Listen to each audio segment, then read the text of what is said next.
حضرت عمر فاروق رضی اللہ تعالی عنہ کے زمانے میں ایک سارنگی بجانے والا بڑی شان و شوکت کے ساتھ رہتا تھا، اور اس کی سریلی آواز لوگوں کی مجلسوں کو آراستہ کرتی تھی، اور وہ عیش و عشرت کی زندگی بسر کر رہا تھا۔ سارنگی سے اپنی آواز سے لوگوں سے پیسہ لیتا، لوگ اسے خوشی سے پیسے دیا کرتے، لوگ اسے اپنی محافل میں بلایا کرتے۔ وقت گزرتا رہا،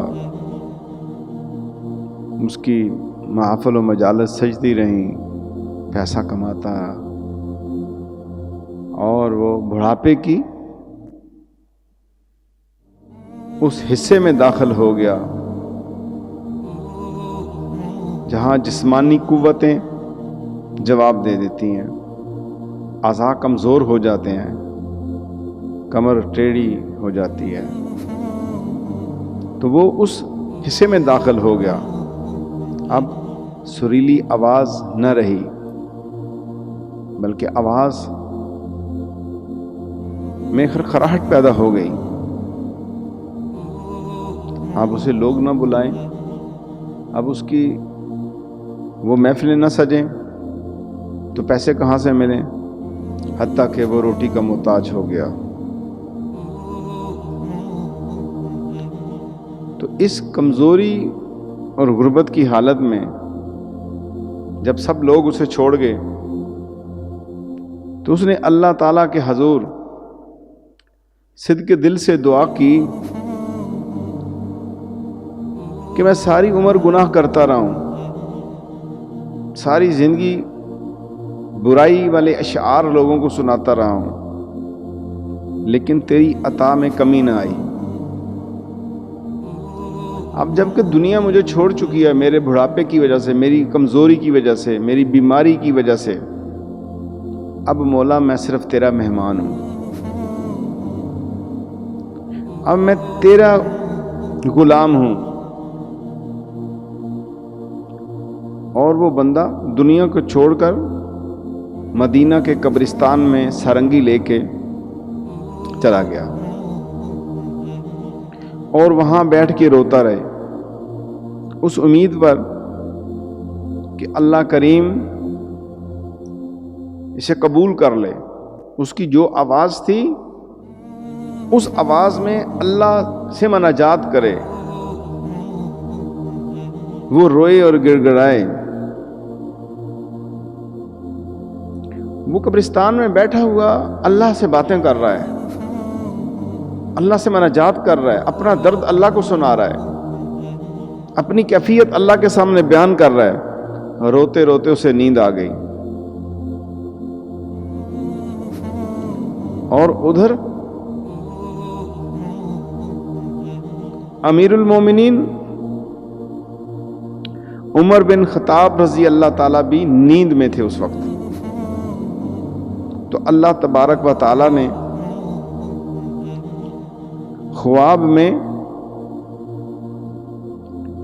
انہیں بتایا، انہوں نے ایک آواز سنی کہ اے عمر رضی اللہ تعالیٰ عنہ، میرا ایک بندہ قبرستان میں رو رو کے مجھے منا رہا ہے،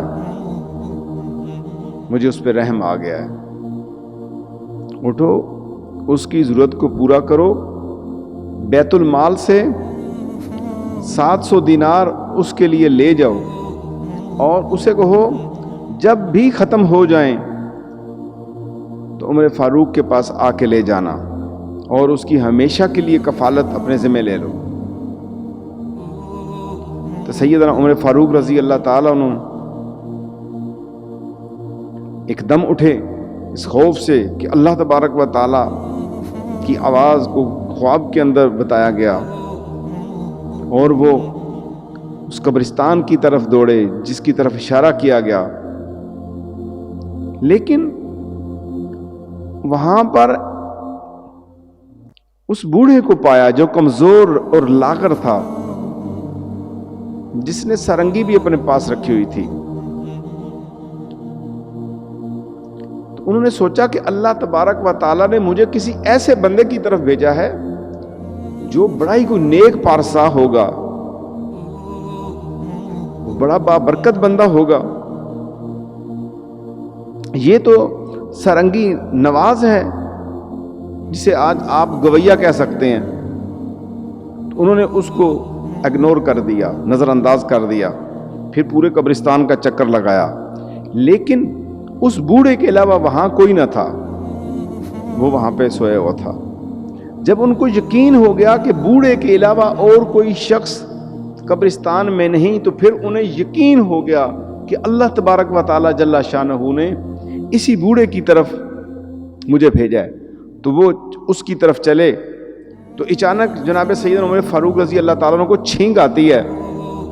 تو وہ بندہ جاگ جاتا ہے, پہچانتا تھا کہ یہ عمر فاروق رضی اللہ تعالیٰ نے.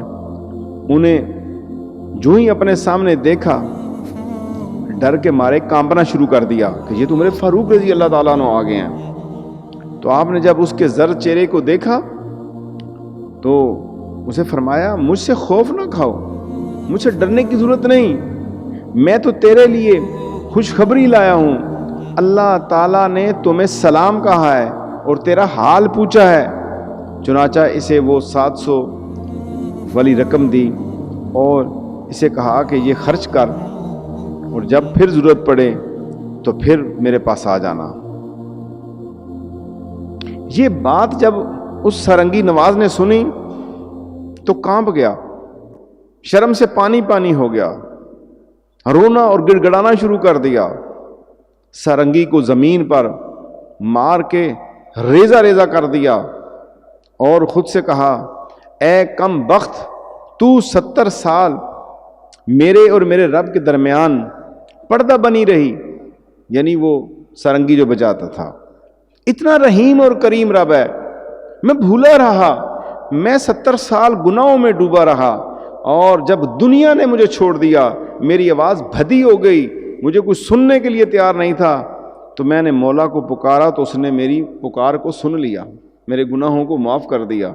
اور اس کمزوری, غربت, بیماری اور بڑھاپے میں امیر المومنین جیسی شخصیت کو اللہ نے حکم دیا, جاؤ میرا بندہ قبرستان میں اس کی جا کے مدد کرو.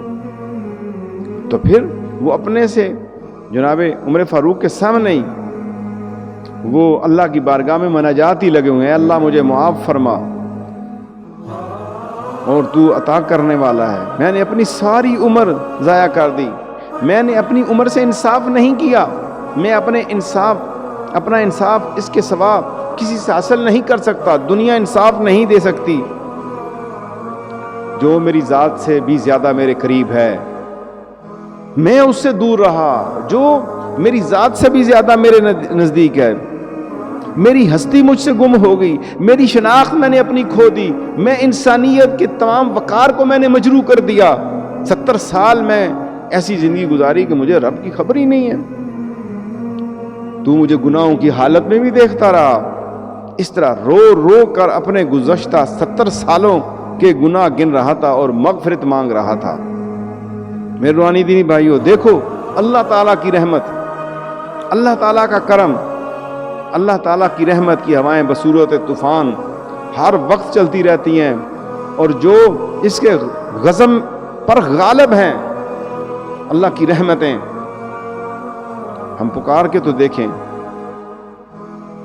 اور یہ جو میں نے آپ کے سامنے واقعہ بیان کیا سرنگی والا, اس واقعہ کا مرکزی کردار سرنگی والا ہے. سرنگی بجانا, سرنگی بجاتا تھا. اپنے دور عروج میں وہ ٹھاٹ باٹ کی زندگی بسر کرتا تھا, لیکن جب جوانی کے وجود سے لاغری اور بڑھاپے کے اندر منتقل ہوتا ہے تو خوش نوائی اور لحن دودی اس سے چھن جاتی ہے اور آواز اس کی ختم ہو جاتی ہے, اور اب اس کو کوئی سننا پسند نہیں کرتا, بندوں سے دھتکارا گیا. اس حالت کے اندر اللہ نے اسے قبول کیا ہے. تو اللہ کی رحمت کی طرف دیکھو. اللہ سے محبت, اللہ سے تعلق بنانا ہے.